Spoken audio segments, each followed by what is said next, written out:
say the game is getting old. Monday morning and your coffee's cold. Life is not what you want it to be. Hello, everyone, and welcome to A New Direction. My name is Jay Izzo, and oh, man, we have a great show. I am telling you, this book, I love this book. This book is called Unlearning Anxiety and Depression, the 4-step self-coaching program to reclaim your life. Dr. Joe Luciani is with us, and oh man, this is such a good book. This is such a great book. You are going to absolutely love it. Here's the deal. Let me just give you the deal on this here, all right? Here's the deal. I know that there are some of you out there who really like your anxiety and depression. The fact of the matter is you enjoy it. Because you know why you enjoy it? Because you like the attention you get from your anxiety and depression. Because you think you're controlling the world. You think that's what you got to do, right? I got to have a little anxiety, a little depression. Got to have the attention, right? Well, listen, you don't have to listen to this show if you want to hold on to your anxiety and depression. Because here's what's going to happen. He's going to fix it. Yeah. So here's the deal, right? So if you want to hold on to your anxiety and depression, then by all means, feel free to leave the show. It's up to you. But if you really do want to have a truly self-coaching, mind talk, habit loop destruction, self-trusting, amazing life, right? If you're ready for that, then you're ready for the show. Because Dr. Joe is going to blow the doors off of you. Unlearning Anxiety and Depression. But before we get to him, let's do what we do every week. And you know what that is, right? I talk to you about how your training is going in the 4 areas of your life, right? I believe we're 4-part people. We're physical people, we're mental people, we're emotional people, and we're spiritual people, right? And as I talk to you all the time, you know what? We're only as good as our training, you know, in all 4 areas of our life. Because when we're exhausted and when we're under pressure and we're under stress, the fact of the matter is the only thing you have left to rely on is your training. So I'm going to ask you on a scale of 1 to 10, everybody out there, 1 being your training just is terrible. And then 10 is, you know what, my training's excellent. Couldn't hardly get any better. I'm going to ask you in each 4 areas of your life how you're doing in your training. So let's talk physically. How's your training going physically on that scale of 1 to 10? Are you working out? Are you eating right? Are you drinking enough water? Are you getting enough sleep? How would you say your training's going? Right? Right? On that scale of 1 to 10. And then you got to ask yourself a question, whatever that number is. And by the way, I'm not judging you on your number. The question is, whatever that number is, what do you have to do to take it to the next number? Right? I mean, what is it going to take for you to take your training up another level to get that done? Right? You got to stop the excuses. You know, maybe you got to stop an excuse. Maybe you have an excuse going, well, Jay, the gyms aren't open and I can't. Stop it. Come on. Listen, you can find buckets of water, fill them halfway up, start doing curls. There's just you know what? Get yourself a couple cinder blocks for $1.65 a piece, all right? And start lifting those and carrying those around. You don't have to have a gym to exercise, all right? Here's an idea. Take a walk. There's an idea. You can actually walk, but you can get more sleep. You can eat better. You can make better choices with your food. There's a lot of things to do. So what can you do to increase your training? I know there's something that you can do. All right, so there's your first number, all right? Second number, mentally. You know what? What are you consuming that's helping you grow? Whether that's personally, professionally, you know, what are you consuming? What are you reading? Listen, books like Unlearning Anxiety and Depression are, even if you feel like you don't have it, are healthy books to help you grow in wisdom, knowledge, and understanding in your life, okay? That's the truth. Right? So, stop letting things come at you. Be intentional about consuming things that help you grow. So if you were to tell me about your training and consuming things that are helping you grow mentally, what number would you give me between that scale 1 to 10? Right? And considering that there's 2 halves of your brain, right? And we have a tendency to look at the right side of our brain as being a little bit more creative and the left side of our brain as being more logical. How well are you, doing a crossover and not just relying on your corpus callosum to connect those 2 things together? How well are you doing in terms of feeding both halves of those brains, right? What number would you give yourself in your training? All right, so you got 2 numbers, right? Physically, mentally. And then there's the emotional side, right? And what I mean by emotional, well, here's the thing about emotional intelligence. Sometimes we call it emotional intelligence. Sometimes you'll hear emotional quotients, right? I'm going to just really simplify this really, really, really easy. How well are you able to control your emotions under stress? All right. And then the second part is, how are you able to tap into the emotions of others and really understand them? Right? Because I mean, really, when it comes down to it, there's two things, right? One is how well can I control my emotions, right? And then the other part is, how well can I actually tap in and understand the emotions of others? Where's my empathy at? Right? And that kind of, I think if you can simplify it down that way, I think that what happens is, you have a pretty good idea of how well you're training yourself. You sometimes, in order for us to do that, we have to put ourselves in stressful situations so that we can learn to control our own emotions. I don't have to feel this, right? The biggest mistake that we make is we don't believe that we have control over emotions. We believe that our emotions just kind of control us. That's so not true. You don't have to feel what you're feeling right now. You actually do have a choice. As I was teaching my young psychology students years ago, I was in college. I was teaching them, you know what? If you kicked me in the shin, I do not have one response. I have available to me a myriad of responses that I can choose to make on how I feel about what you just did to me. And we're all 100% responsible, not just for what we say and what we do, but we're also 100% responsible for how we react to whatever someone says or does to us. Right? That's emotional control. How well is your training going emotionally? So you got three numbers: physically, mentally, emotionally, and then finally spiritually. Right? And a lot of people, kind of, what do you mean by that? Well, listen, if you remove the physical, mental, and emotional, removed all that, and whatever you have left, you pretty much have the spiritual world, right? We really do, if we remove all that. It's really pretty simple for me, right? There's an old saying that goes something like this: being spiritual is not going to church and thinking about kayaking. Being spiritual is kayaking and thinking about God. Right? But really what it is whatever it is for you, it is, where do you get your center, your sense of peace, your sense of joy? I didn't say happiness, I said sense of joy, where you feel like you're back to center. For some people it's nature, for some people it is God, for some people it's meditation, for some people it could be a variety of other things. Whatever that is for you, how is it working? How is your training going with it? How is it affecting your life? Is it giving you what you want it to give you? If not, what do you need to do to change it? Right? So you got four numbers, right? And the four numbers are like the legs of a chair. If they're out of balance, you know what happens? It just destroys your posture. By the same token, if they're too low, you know what? It's really, really difficult for us to sit in a low chair and try to eat at a normal sized table. So the whole idea is to be in balance, bring your legs up together, and at the same time, you know what? Bring it up to the right height. And speaking of someone who could have just run circles about everything I just talked about, his name is Dr. Joseph J. Luciani, right? He calls it Luciani, right? It's me and my formal Italian. But do you know he runs 4 New York City marathons, hunts dinosaur bones in Wyoming, practices yoga and meditations? Dr. Joe, I'm going to call him Dr. Joe, right? He lives the life he wants, but it wasn't always that way for him. He's had years of struggle with anxiety, self-doubt that led to a career in psychology, which, by the way, all of us psychological professionals seem to have tried to figure out our own dysfunction, with the hope of finding relief. And that relief came with the discovery that anxiety and depression, if treated as habits rather than as mental illnesses, can be dealt with simply and directly without endlessly having to dissect the whys of the past. As with someone trying to quit smoking, you don't have to know why you took the first cigarette, simply need to get rid of it, right? So Dr. Joe's been practicing clinical psychology for more than 35 years, although he looks like he just got out of graduate school. He's the internationally best-selling author of the self-coaching series of books published in 9 languages. He says to me that this is his swan song. I don't believe him.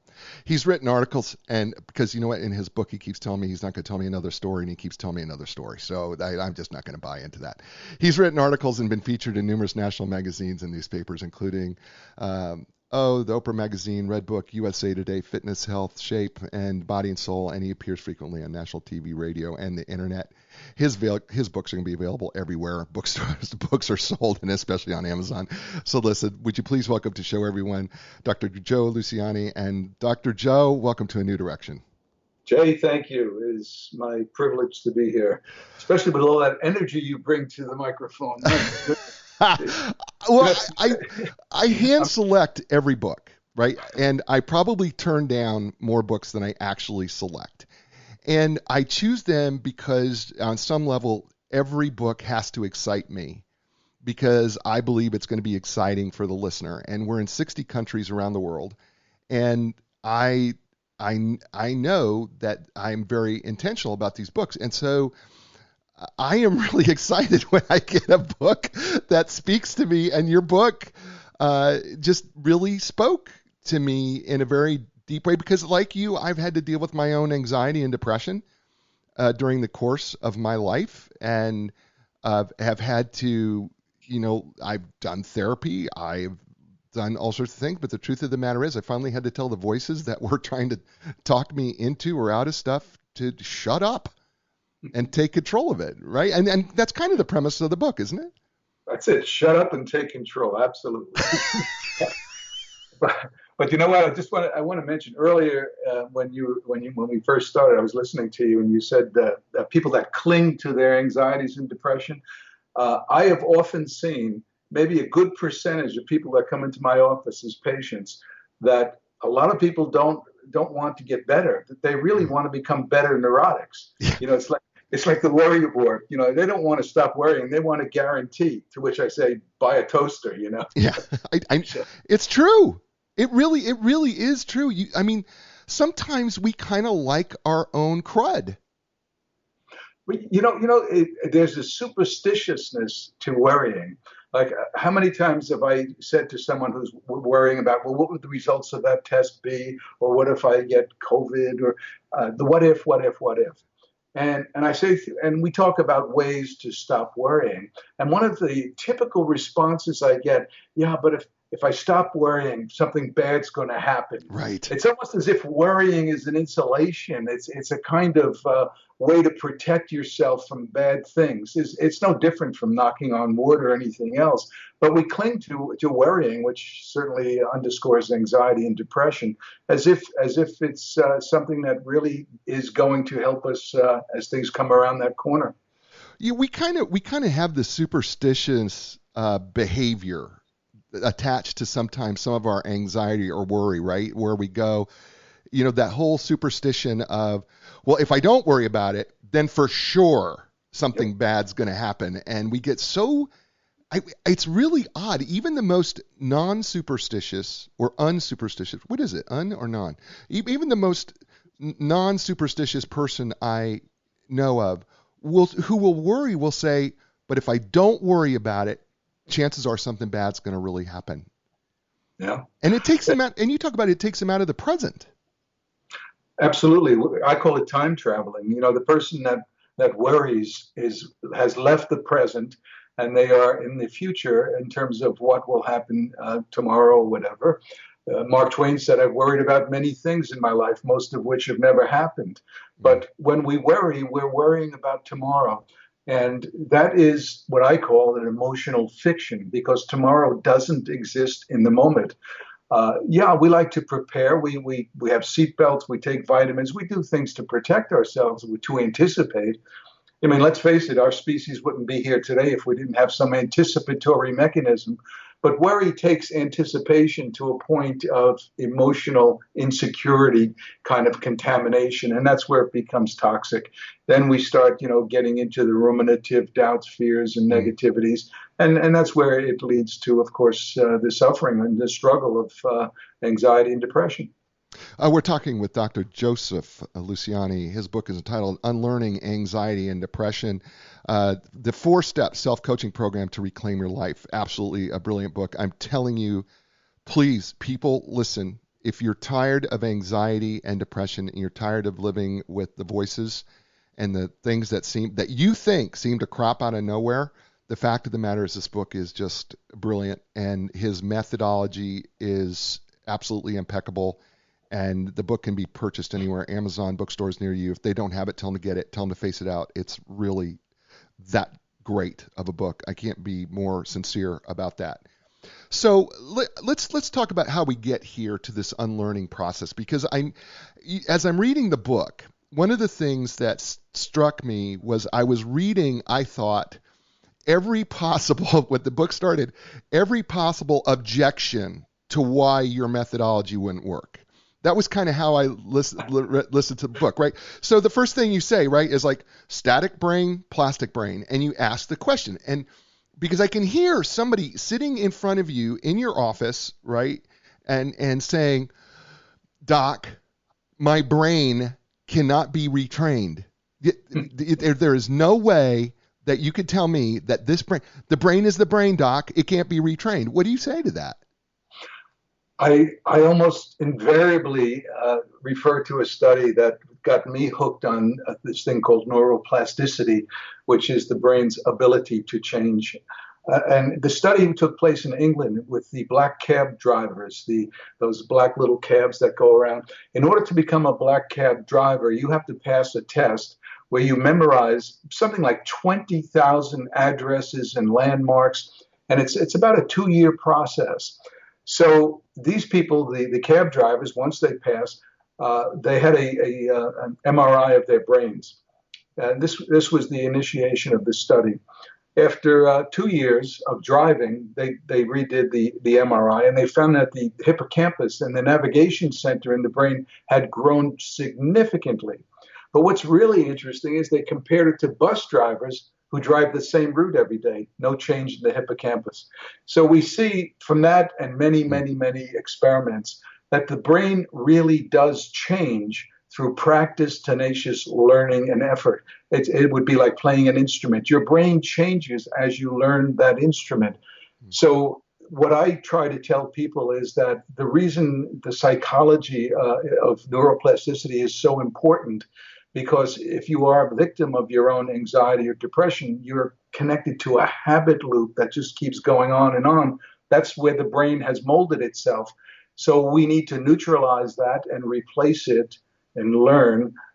We need to learn a new and more productive habit and lifestyle. And that's where the term unlearning came from, because in order to be anxious or depressed, you had to first learn it in order to unlearn it. And I know it's rather heretical to think of anxiety and depression as habits, but that's exactly what I do. Well, I don't want to say argument. I hate using that word because that just sounds so wrong.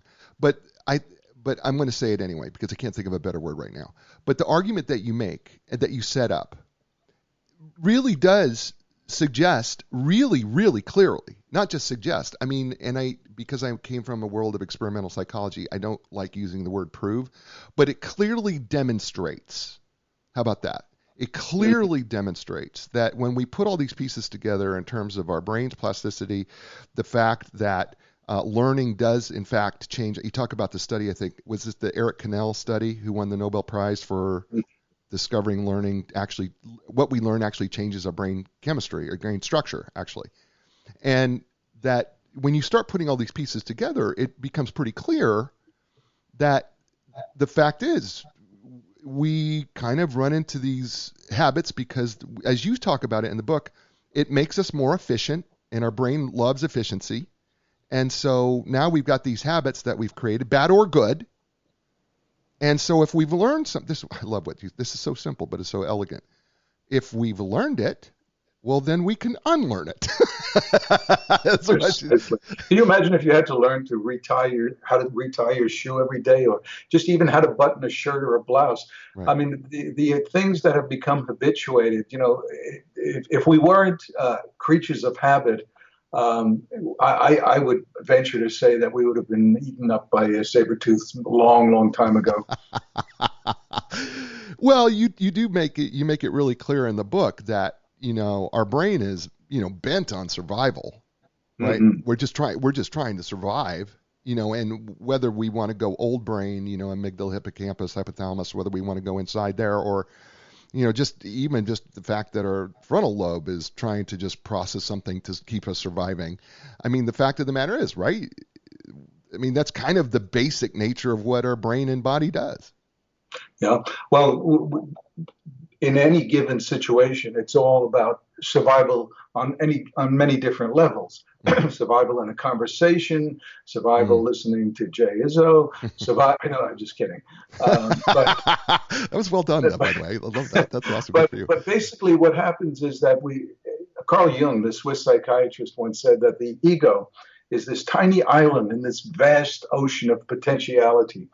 And we tend to think of the ego, that consciousness, that frontal lobe capacity, what we think. We tend to think of that as the supreme commander of everything that we are.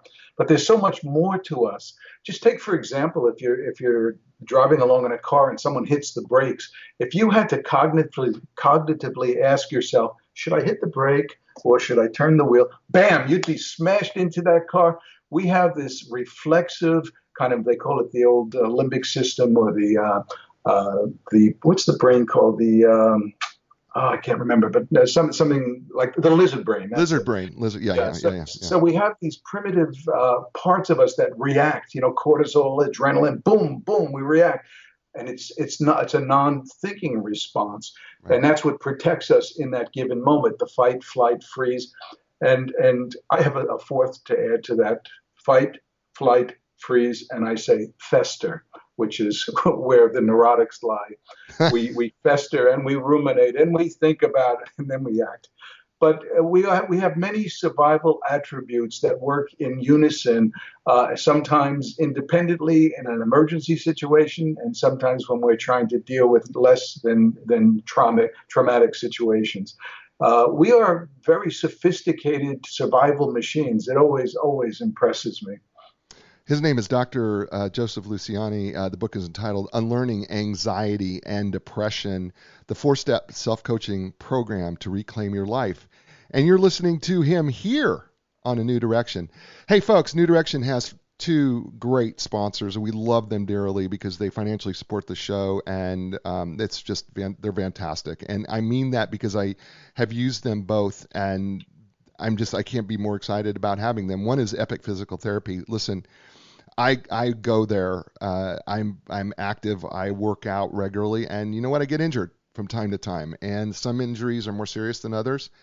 Some are just nagging aches and pains. Sometimes I need a little extra work on some of my skill sets. Maybe I need a little core work, or maybe I need to just get some treatment, right? Just because I'm older, and as I get older, I notice that my body does not respond the way it used to. So sometimes I just need a little extra treatment. Well, listen, it doesn't matter what you're recovering from, whether it's injury, surgery, if it's the everyday aches and pains, whether it's performing activities of daily life, maybe you're a professional athlete. Look, they treat them too. Look, if you're just looking to even improve, you can go there, right?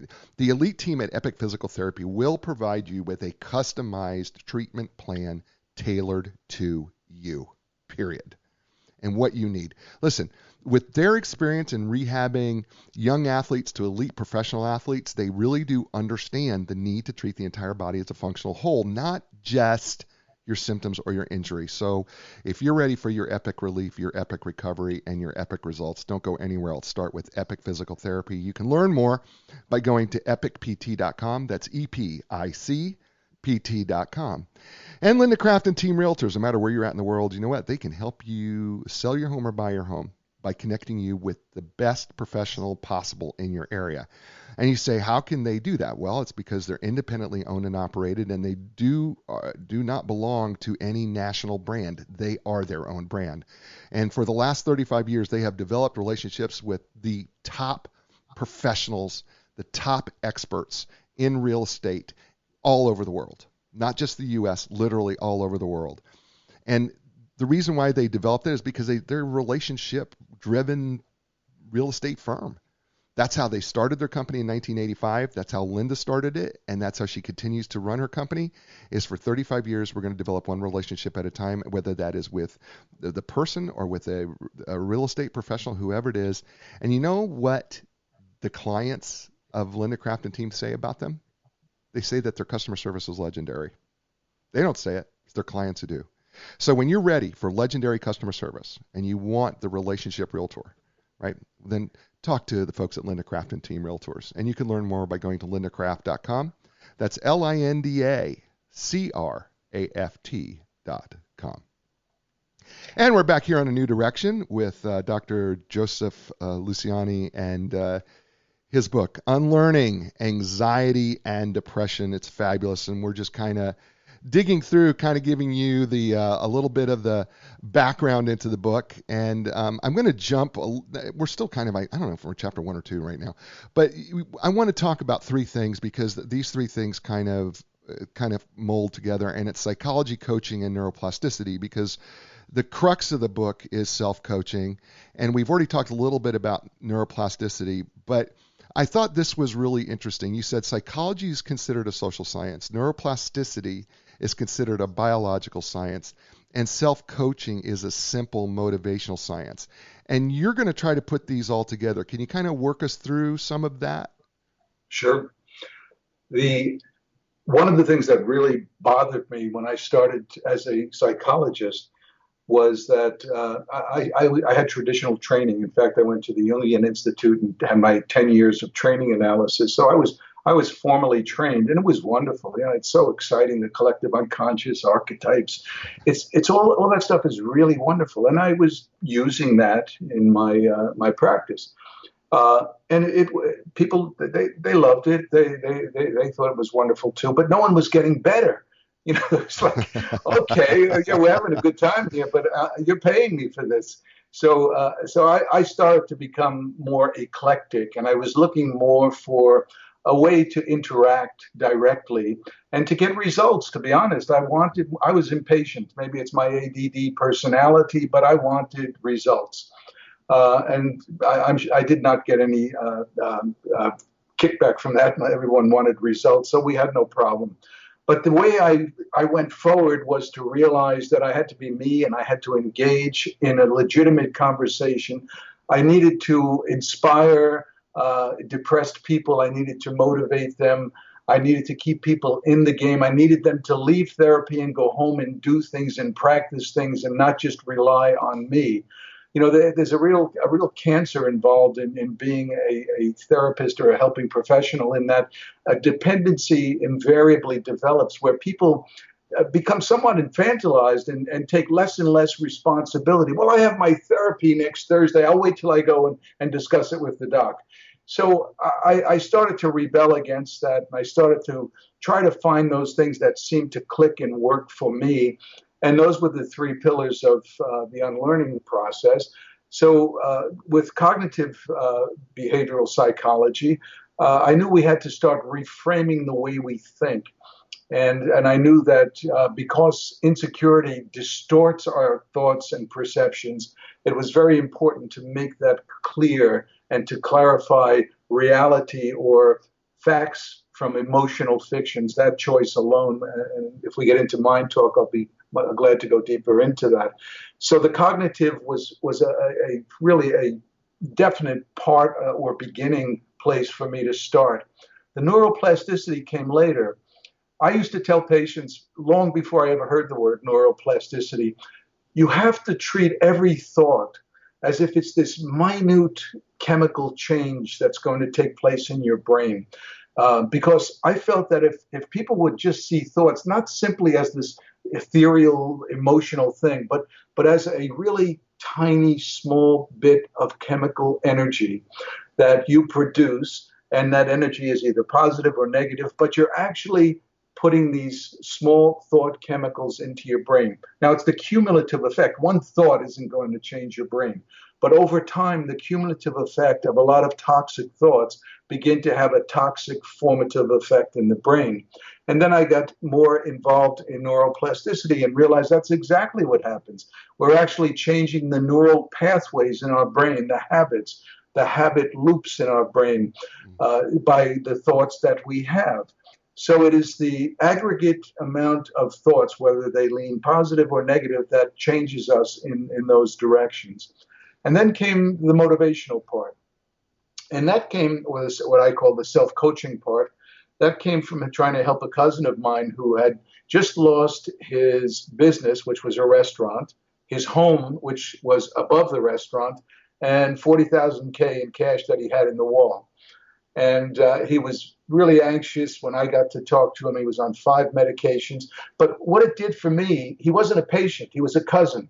And I was able to unleash a lot of confrontational kind of, in your face kind of, you got to do this and blah, blah, blah, blah, blah. It was maybe for me, it was an epiphany to realize that sometimes people really need you as a therapist to really be a coach, a motivator, someone that doesn't accept passivity, someone that doesn't accept, quote unquote, mental illness, someone who says you can do this, and then provide a format for that.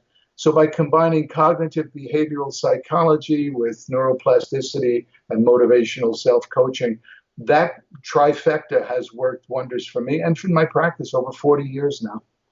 Well, it was interesting because the piece, by the way, we're talking with Dr. Joseph Luciani, Unlearning Anxiety and Depression, the 4-step self-coaching program to reclaim your life. And we're getting a little bit of background before we get into some of the nuts and bolts of this. One of the things, there was 2 life incidences that I found that you had that I thought were very, very important. I think one, of course, was the cousin. When you finally said, you could almost hear your frustration in the book when you said, you know what? Stop thinking of me as somebody's got all the answers. Think of me as a coach. And I thought that was a huge moment. But then I'll tell you, the other moment that you had is when you went to the psychoanalyst. and you're working on your own stuff, and you go to the psychoanalyst. And I thought this was a big moment because I think it's kind of, in my mind, it seemed like, okay, well, this is why that, the what is more important than the why. Do you want to tell that story? Sure.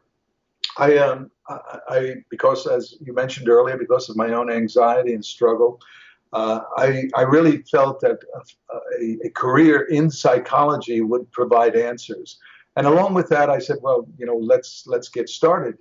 And when I was going through just after graduate work, just before graduate work, the gold standard was Freudian analysis. So I found a local Freudian analyst, and I started going to psychoanalysis. He wanted me to go 5 days a week. I could only afford one, and so we negotiated a kind of therapy. He never really talked. So I would sit and pre-associate, what color is the rug? It's yellow, yes, and it's wonderful. And then one day I had a dream, and in the dream there was a bug on the back of my leg, just behind the knee. And he finally said something. He said, you want to have sex with your mother? And I'm sitting there thinking, finally an opinion, but I knew I had to get out of there. But long story short, I went off to graduate school in California. He did not want me to go. He said, you're not going to be able to handle this. You've got much too much anxiety. I needed to do this. I went.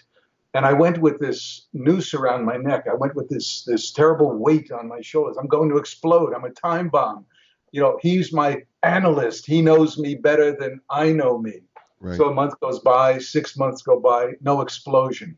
Right. I get a letter from him saying my analyst said I needed to write you and apologize for my counter-transference. As I say in the book, I hope I never run into him on the street. It's a Jersey thing. Right. But that could have ruined my entire life. I'm so glad that I stuck to my intuition. And I should mention that the one thing I cherish most about me is my intuitive capacity. I'm an impatient person. I like to go from A to Z, but I also have honed those antennae over the years, and that with intuition has really served me quite well.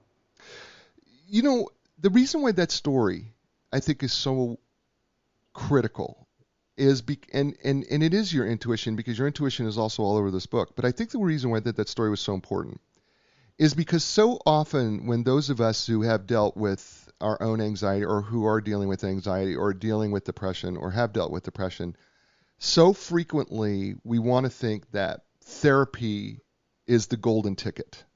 Mm-hmm.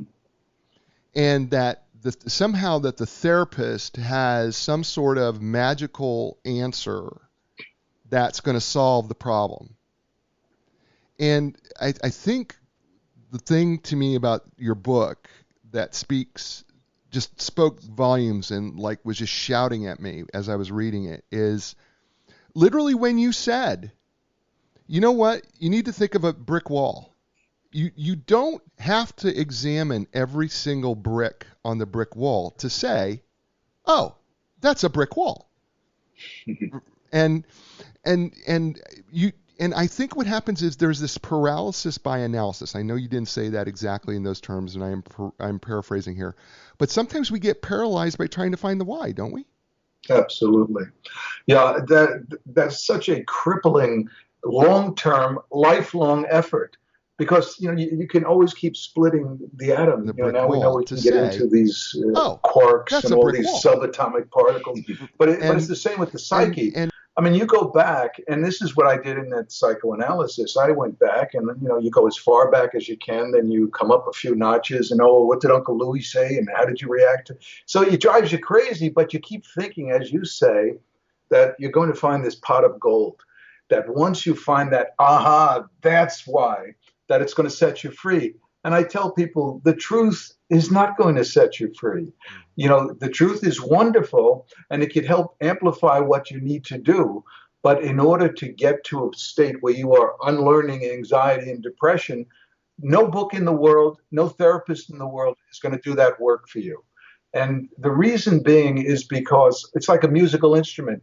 You could tell me, okay, this is what Mozart sounds like, and you could hum a tune. But that's not going to get me to go home and play Mozart on the piano. I have to tell people that getting away from anxiety and depression is absolutely doable. But there is a but. And the but is you need a format, you need a plan to follow, and this is the crucial part that a lot of people just don't want to hear. And you must practice this every single day. We're talking about breaking habits. You're not, as you said earlier on, you're not going to break any habit, much a cigarette habit or a habit of biting your nails, unless you work at it continually over time.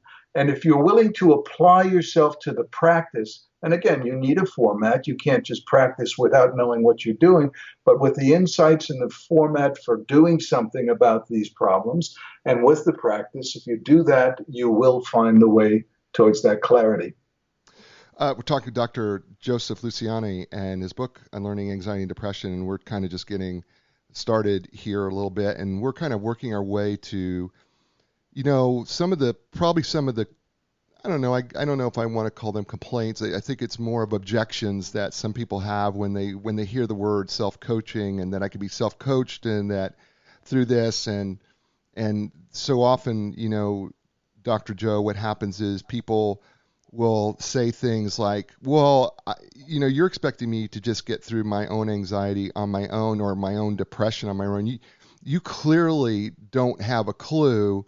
I can hear him saying this, right? You clearly do not understand depression if you're telling me that I am not going to get, that I can actually control my own depression. But the truth of the matter is, you set this up to say, look, you can change your brain. You are what you kind of believe. Let's talk about depression for just a little bit, because it does fall on a continuum, and you talk about one end is mild, and then then there's life-altering distress. So are we talking, when we talk depression in terms of this book, what depression? Let's talk about what depression are we talking about? Well, I would say any self-help book is probably more geared towards mild to moderate. With severe depression, I really think that medication is appropriate. I call it a therapy facilitator. The significance in terms of the brain balance, the imbalance is really proportionate from mild to severe. But in terms of a self-help program, I would say mild to moderate. A book like mine can be very useful for someone with severe depression, along with their therapist or psychiatrist. It's really a matter of putting everything into this. So if you need medication, please stay on your medication, but realize that by learning what the motor is, by learning what generates, it's like any habit. You're either feeding it or you're starving it. And if you don't know what you're doing that's feeding your depression, then of course the medication is holding you there. It's keeping that balance for you. If you think of a bucket with your vital neurotransmitters in there, dopamine, norepinephrine, serotonin, and we poke holes in the bottom of that bucket through insecurity and distorted thinking, well, those chemicals are going to drip out. Too many holes, the faster it drips out. So your natural balance, your body, your homeostatic processes cannot be maintained, and the mind becomes imbalanced chemically. That is what happens chemically with anxiety and depression. You create imbalances. The more severe the imbalance, the more distress one feels. So what self-coaching does, or what I try to do through coaching people through this program, is to get them to plug up those holes. What feeds, what starves. Once you know what you're doing that is actually exacerbating and feeding your problems, then you begin the process of plugging up those holes, in which case the homeostatic process, the natural balancing process of the body, is able to restore your natural resilience without the medication. Now, I can't say that for every person, unlearning anxiety and depression is going to get you off medication. But I do feel very sincerely that once you learn to stop feeding the depression, at the very least, you should be able to minimize, if not eventually come off the medication. We're talking with Dr. Joseph Luciani, and the book is called Unlearning Anxiety and Depression, and you're listening to him here on A New Direction. Hey, folks, New Direction, 2 sponsors, right? You hear me talking about them all the time because they're just absolutely fantastic sponsors, right? First is Epic Physical Therapy, right? Look, I go there. They've got 2 facilities now in the Research Triangle Park area, and they're absolutely fantastic. They help athletes, though, from all over the world, literally. I have literally been on a training table with somebody who was an athlete in Europe getting treatment right there at Epic Physical Therapy. I've been around professional hockey players. I have been around professional soccer players, baseball players, golfers that come in there to get their work done at Epic Physical Therapy, right? And they come in, they fly in just so that they can be there. Look, here's why. One of the reasons why is they offer the most advanced top-of-the-line equipment, and everybody knows that things like the Ultra G anti-gravity treadmill, which takes pressure off your joints when you want to run. There's the Normatec compression sleeves, which are awesome. And then there's the Game Ready. My favorite, right? Little swelling happens, little icy, cold water and compression. Oh, man. Takes the swelling right away. That's just a few. But here's the other thing. They are trained and certified in the most comprehensive cutting-edge treatments available, including blood flow restriction therapy, dry needling, which I love dry needling, and cupping, which I have had done. Surprisingly, it really does work. I know the circles on your back and your bum can be a little bit weird, but I got to tell you, it really does work because they manipulate the muscle through the skin. They're fantastic. So look, when you're ready for your epic relief and your epic recovery and your epic results, go to epicpt.com. That's EPICPT.com. And Linda Craft and Team Realtors. You know what? They may be world renowned, but they are located at 7300 Six Forks Road in Raleigh, North Carolina. And they've been serving the Research Triangle Park, really serving the world for over 35 years, literally. And you know what? Linda's very first customer in 1985, do you know what? They still come by and say hello. To this day. It's because every relationship has been important, right? And here's why it's important, because she understands, and she understood, even back in the 80s when interest rates were like 18%. She really did understand that, you know what?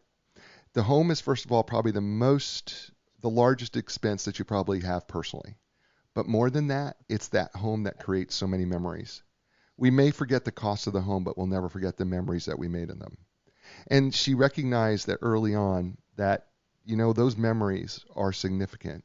And not only are they significant, but they're so important because it's where maybe you raised your first child. It's maybe where you went to your grandmother's house and you can still remember the smells and the pictures that you had. Those things were the things that were most important. And so then it became that she wanted to create a business around the memories that were made in real estate. So we kind of think of her as the memory maker because she's not only about relationships, but she's a memory maker. And so that's why when people say her customer service is legendary, well, that's one of the reasons why. But you should find out for yourself. So why not go to lindacraft.com? That's LINDACRAFT.com. And we're back here on A New Direction with Dr. Joe Luciani and his book, Unlearning Anxiety and Depression. And Dr. Joe, we're running into the third stretch of the of the show here, and you kind of beat me to the punch on some of these things, and I'm glad that you did, because that just shuts me up. I just kind of let you go, when you do stuff like that. But you really did, because I was going to have you talk about some of the depression, and I was going to have to talk about some of the medication, and that medication can be important. But the one thing I really want to focus on, and there seems to be a common theme between depression and anxiety, and we haven't given it really we've kind of talked about it, but we haven't really focused in on it. And that is the importance of our insecurities when it comes to these two areas of depression and anxiety. And let's talk about insecurity and why it's such a powerful force when it comes to depression and anxiety. Okay, well, first we understand that, or at least in my experience, I've never met someone without some insecurity. And the reason being is that no one grows up in a perfect world. No one has perfect parents. Everyone has had illness, separation, loss. So there is some degree of early insecurity that's inculcated into our experience. That, another word for insecurity, is a feeling of vulnerability. So because we feel insecure and vulnerable, and since, as we were talking earlier, we are survival machines, then the first thing we do is we want to compensate for our vulnerabilities. So how do we compensate? Well, we compensate a vulnerability by trying to control some aspect of life. If I'm vulnerable, how do I plug up the gaps and feel less vulnerable? Well, we were talking about worrying. Worrying is the quintessential coping kind of strategy, controlling strategy. We worry because we're trying to anticipate. We want to know what's coming before it happens. We want to be braced. We want to be ready. We don't want to be vulnerable. Avoidance, compulsivity. There's lots of coping and controlling strategies. I call it a control juggle. And these are all born out of insecurity and feelings of vulnerability. So it starts with insecurity. We compensate insecurity and vulnerability by developing a control juggle, which is very personal. Some people will be worrywarts. Other people will hunker down and be socially awkward or even adverse. There are many ways that we become controlling, or our controlling juggle becomes part of our personality. So that's fine. And we go through life controlling. It's not as easy as just flowing through life without a controlling juggle, but nevertheless, we try to control life because we're feeling insecure. But what happens over time is that the controlling juggle, think of a juggler, and we're juggling these balls of control, worrying, avoidance, compulsivity, that eventually mental lactic acid builds up. And what happens to a real juggler? Well, you would drop those balls. So when the control juggle begins to falter, that's when we start feeling out of control. That's when we start feeling most vulnerable. And that's usually when the onset of anxiety and depression kicks in. So both anxiety and depression are the result of the control juggle, controlling life, I should say over controlling life, begins to falter, and we're starting to feel more vulnerable. Anxiety, of course, because now we're revving up the engine. Well, what am I going to do? I've got to do something. And depression as a retreat from life to insulate ourselves from that loss of control. So my book is all about understanding the basis of insecurity being the foundational element in our struggle, and then realizing that it is not to try to be more controlling of life, but to start learning to, as we'll say, self-trust enough to handle life as it occurs naturally and fluidly. So that's the essence of the insecurity basis of my book. Well, I think here's the thing. There's two things that I think that come up when we talk about insecurity. First of all, our childhood does play a part in that insecurity.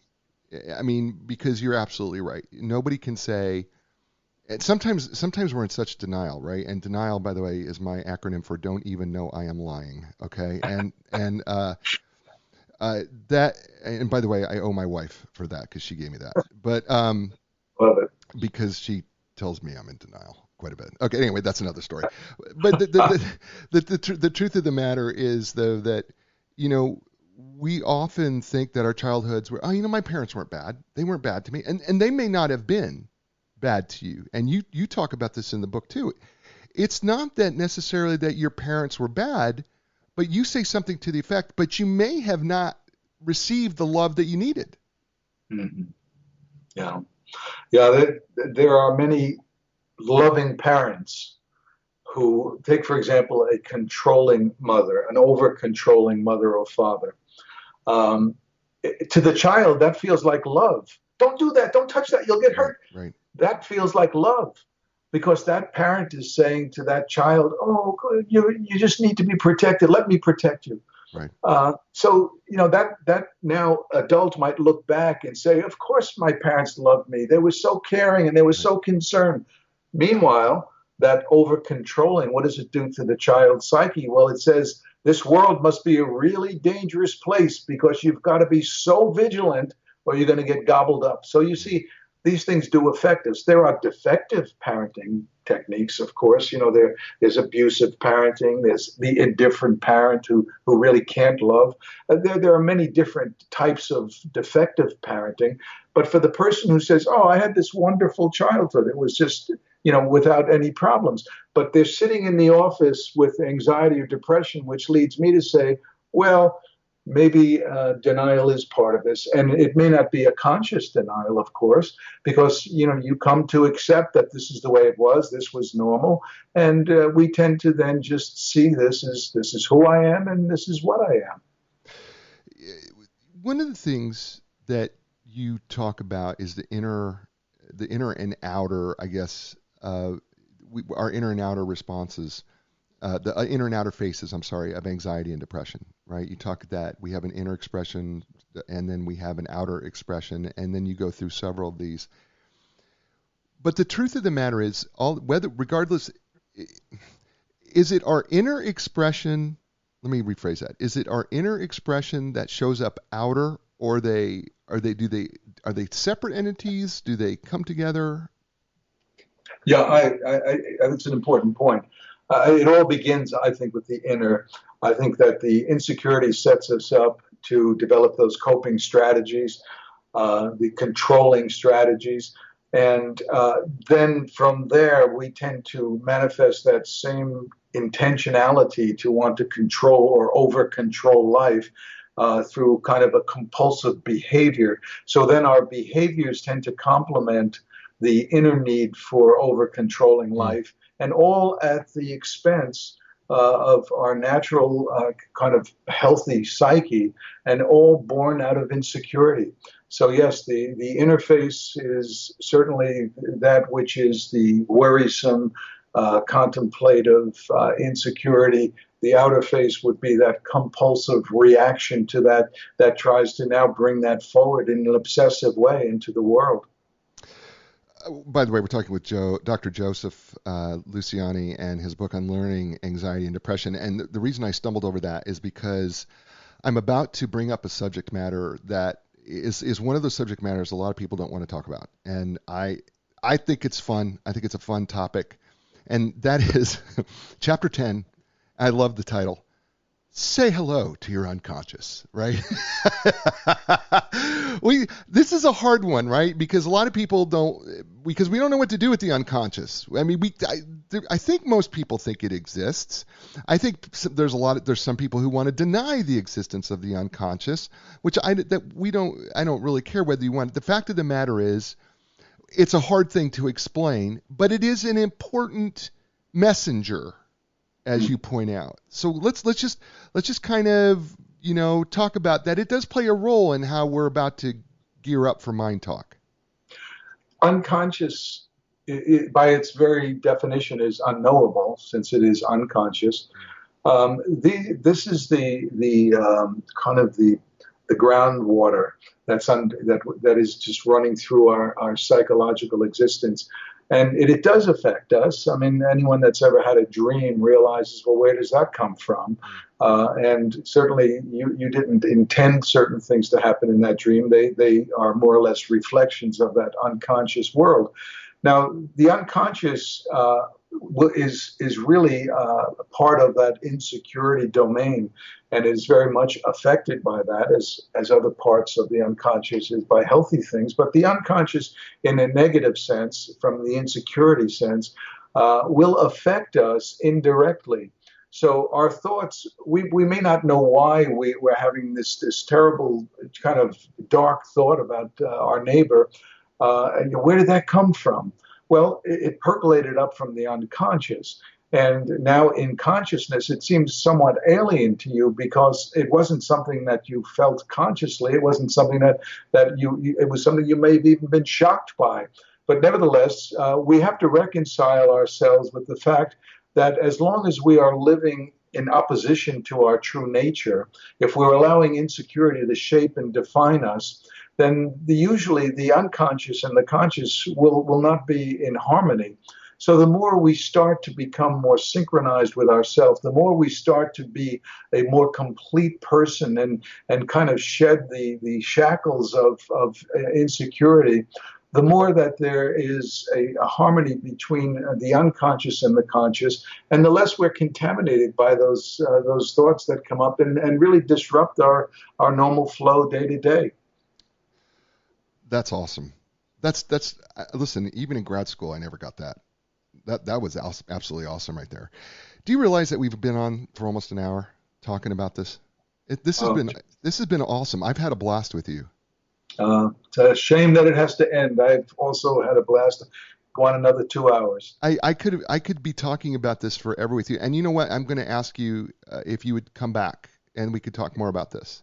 Oh, in a heartbeat. I'd love to. Great interview. Very, very, very, very helpful to be able to articulate with someone like yourself. Thank you so much. Will you do me kind of a 1 minute why mind talk, right, which is our self-coaching. Give me just a 1 minute brief why mind talk is so powerful and beneficial. Can you do that? Sure. The most important thing is to realize that, I call it active brain, passive brain, or active mind, passive mind. When we are ruled by insecurity, when we are neurotically driven, when we are worried and just distressed and we cannot take the reins and steer our lives in any formative direction, that is because we have become passive mind. We are in the back seat, insecurity in the front seat. It's steering us through our thoughts. And we sit back and look at those thoughts as if they are sacrosanct. We don't realize that we are not our thoughts. Those thoughts are the habituated patterns of insecurity. Our conscious mind, active mind, can now say, wait a second, give me that steering wheel. And we differentiate between facts and insecurity-driven fictions. We begin to put a stop to it, and we actively begin to use the awesome power of consciousness, which is more powerful than the unconscious, than the less than conscious. It is the most powerful weapon we have. If we focus like a laser beam, that laser of consciousness onto any effort, it will prevail. His name is Dr. Joseph Luciani. And the book is called Unlearning Anxiety and Depression. It is the 4-step self-coaching program to reclaim your life. It is brilliant. It is fantastic. Buy it. Buy it not just for yourself. Buy it for a friend. Seriously, I cannot be more sincere than to say, would you get this book for somebody that you know and love? And Please. For any neurotic person, get 2 books in case you lose one. That's fantastic. Folks, you know what? That's the show. You know what I say every week, right? Be inspired, because when you're inspired, that means you'll inspire other people. And that means when they're inspired, they in turn can inspire others. That can make this world just a simply great place. I'm going to be back with another great guest, another great book, and it's going to be another great show. And as I say to you every week, you know what it is. Ciao, everybody.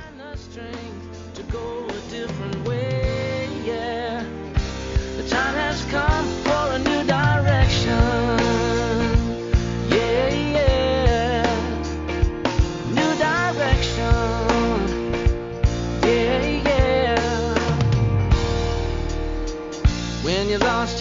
confidence, and the answers don't make sense. You got to keep your hope alive. You got to know you can survive. This is your time to fly. A new direction, a brand new day. A new direction, things are gonna change. You can find the strength to go a different way, yeah. The time has come. Your dreams will take you places you